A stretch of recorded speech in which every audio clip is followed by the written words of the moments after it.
coisa na minha vida muito injusta e que eu preciso falar com vocês porque eu tô sendo silenciada. Primeiramente, eu tô sozinha nesse quarto aqui, tá? Tô sozinha. O que tá acontecendo? O meu pai veio pra justiça e começou a dizer que minha mãe está me maltratando, que ela tá me fazendo cárcere privado, fazendo um monte de coisa, que é crime, né, óbvio.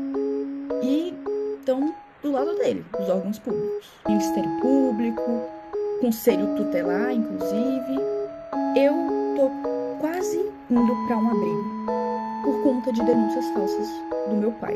O meu pai cometeu violência doméstica contra minha mãe.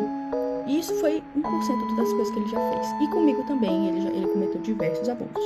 Quando eu tinha 11 anos de idade, brigou a ficar sem roupa na frente dele. E eu tentava tampar, né, porque eu tava me sentindo extremamente desconfortável e mal. Eu tava chorando, pedindo pra ele, eu tava implorando pra ele deixar eu me vestir e deixar eu me tampar. E ele começou a gritar, dizendo que não era pra mim tampar e que era pra mim soltar a mão. Uma criança de 11 anos de idade.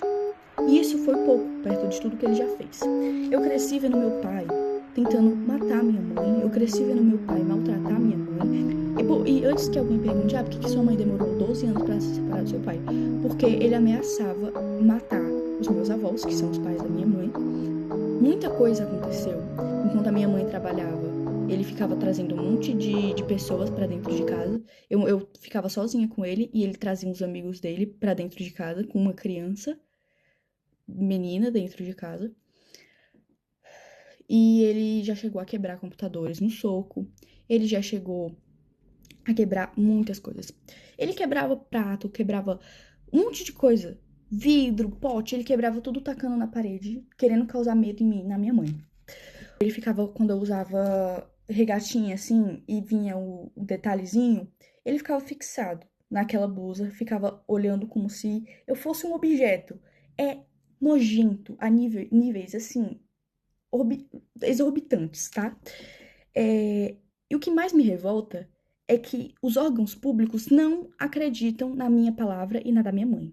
O meu pai já chegou a correr atrás da minha mãe com faca, ameaçando matar ela.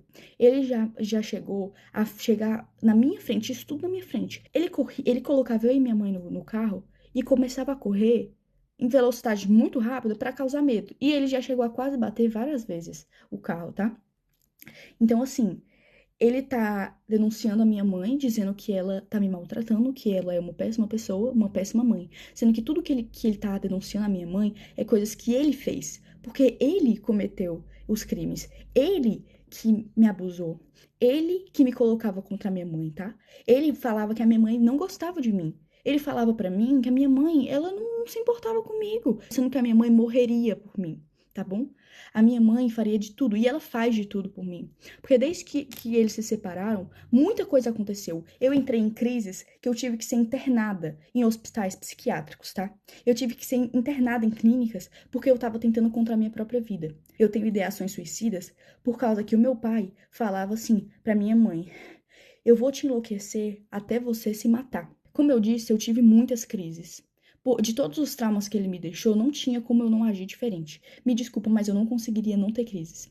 Eu tenho crise de pânico, eu não consigo sair de casa, eu não consigo ir pra escola, porque a gente tem medida protetiva contra ele, e ele infringiu elas. Ele veio aqui em casa, ele tá de tornozeleira eletrônica, mas ele passa na frente da minha casa.